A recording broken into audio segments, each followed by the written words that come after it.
মেহেরপুরের গাংনী কাথুলি সীমান্তের 1830 সালের লাট সাহেব শেফার্ড ফিল্ডের শেষ স্মৃতি লিচু বাগান। অযত্ন আর অবহেলায় বাগানটি নষ্ট প্রায়। বর্তমান যাদের দখলে এটি তারা সংরক্ষণের সহায়তা চাইলে দেয়া হবে বলে জানিয়েছেন জেলা কৃষি বিভাগ। জানা গেছে, ব্রিটিশ শাসনামলে যেসব বেনিয়া ভারতবর্ষে এসেছিলেন তার মধ্যে অন্যতম লাট সাহেব শেফার্ড ফিল্ড। 1830 সালে তিনি তার স্ত্রী সোফিয়া ফিল্ডকে নিয়ে আসেন এবং মেহেরপুরের গাংনী উপজেলার সীমান্ত ঘেঁষা কাথুলি গ্রামের মাঠে বসবাস শুরু করেন। পোড়া ইট ও চুন সুরকি দিয়ে একতলা বাড়ি নির্মাণ করেন লাট সাহেব। বাড়ির চারদিকে রোপণ করেন 50টি লিচু গাছ।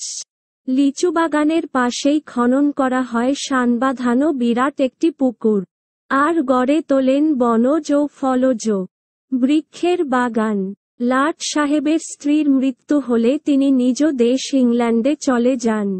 কাথুলি গ্রামের অশীতিপর বৃদ্ধ ফজের মণ্ডল জানান, লিচু বাগান জ্ঞানবুদ্ধি হওয়ার সময় থেকে তিনি দেখে আসছেন।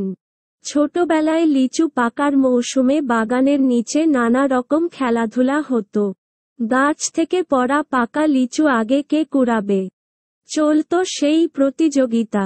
আগে বাগানে অর্ধশত লিচুগাছ থাকলেও এখন মাত্র 24টি লিচুগাছ রয়েছে, যেগুলোর কোনো পরিচর্যা করা হয় না।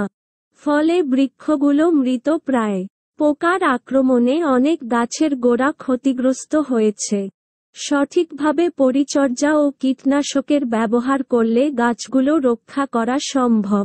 কাথুলি ইউপির চেয়ারম্যান মিজানুর রহমান জানান, লিচু বাগানটি বর্তমানে নজরুল মাধ্যমিক বিদ্যালয়ের সম্পত্তি।